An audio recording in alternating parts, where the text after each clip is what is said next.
None of these videos show violence. No monsters, no blood. Yet something about them feels wrong.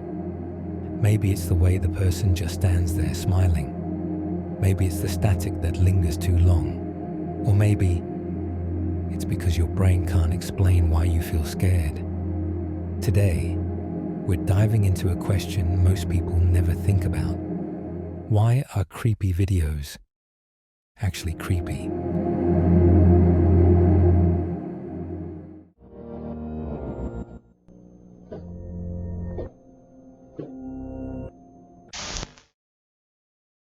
We've all had that one clip that sticks with us. You scroll past it at 3 a.m., think nothing of it. But later, you keep replaying it in your head. Maybe it's a distorted kids' cartoon. Maybe a VHS video with muffled breathing. There's something about it that doesn't add up. What you're feeling is your brain picking up on what psychologists call the uncanny.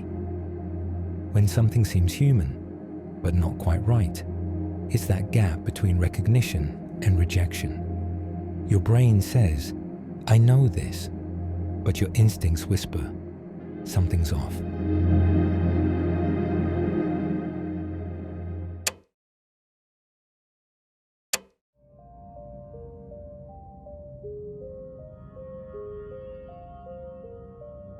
The uncanny valley is an old concept.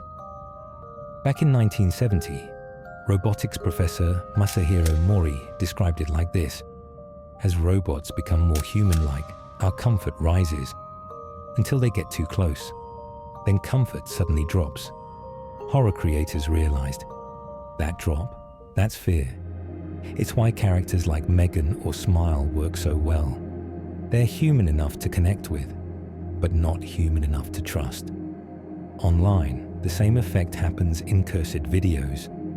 Old dolls blinking, fake kids shows that feel rehearsed, AI videos where people move like puppets. It's our survival instinct, a built-in glitch detector.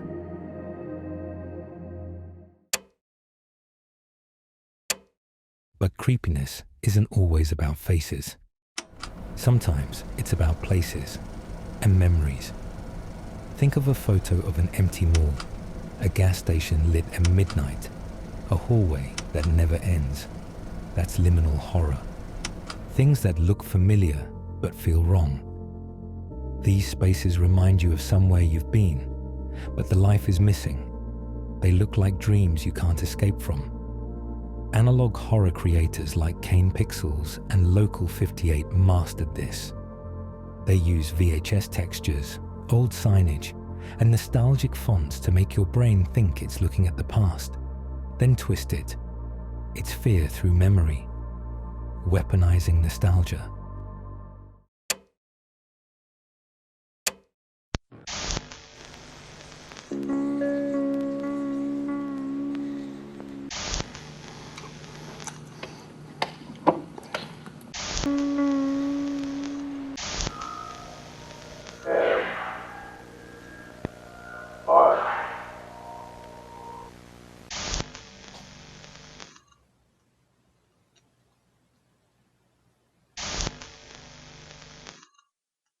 Ever noticed how the scariest videos sometimes barely make a sound? Silence can be louder than screams. A faint static, a slow heartbeat, a low hum you almost can't hear. It makes your mind fill in the gaps. Scientists call it infrasound. Deep frequencies below human hearing. Studies show it can trigger feelings of dread and nausea. Horror editors use that trick. Not to make you hear something scary, but to make you feel it. It's why an empty room with a faint rumble feels more wrong than a full-blown jump scare.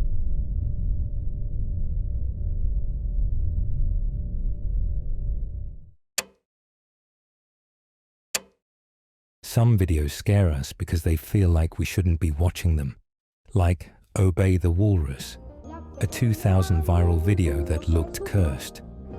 No one knew what it was, who made it, or what it meant. Or the I Feel Fantastic video, a singing mannequin people thought was hiding a murder confession. Of course, most of these rumors turned out false, but the unease remained. That's the forbidden context effect. Fear born from missing information. Our brains crave explanations. When they're gone, we fill the silence with horror. What's wild is that your logical brain knows you're safe.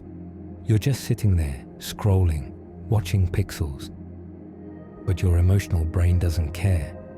It sees a pattern it doesn't understand and panics. That gap between logic and instinct, that's where horror lives. It's why you get chills during a still frame, why a distorted laugh makes your stomach drop, and why you can't sleep after watching something that didn't even show anything scary. Creepy videos don't rely on blood, monsters, or ghosts. They rely on you, on your memories, your instincts, the part of your brain that never stopped scanning for threats in the dark. Maybe that's why we keep watching them. Because deep down, we want to understand that feeling. The feeling that something is watching us back.